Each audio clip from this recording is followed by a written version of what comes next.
I've spoken to President Putin, and my people are dealing with him constantly, and his people in particular. And they want to do something. I mean, that's what I do. I do deals. My whole life is deals. That's all I know is deals. And I know when somebody wants to make it and when somebody doesn't. I will say this, before I came here, there was no communication with Russia whatsoever, and Russia wasn't answering calls. They were not talking to anybody. But when I got here, one of the first calls I made was to President Putin, and we were treated with great respect, and they want to end this war.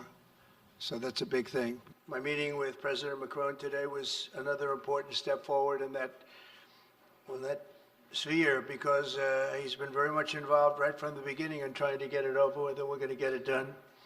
I believe that Emmanuel agrees with me on many of the most important issues. Chief among them is this is the right time. It may be the only time. You know, that's a very interesting and horrible situation, and that could evolve into a third world war. We're not going to let that happen. Should have never started, but it did. And what a mess. What a horrible, bloody mess.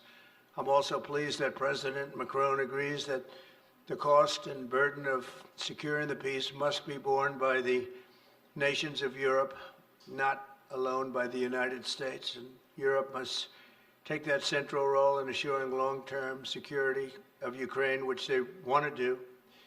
And that's not a very big step. The big step is what's going to happen over the next few weeks. The United States has put up far more aid for Ukraine than any other nation. Hundreds of billions of dollars. We've spent more than 300 billion, and Europe has spent about 100 billion. That's a big difference.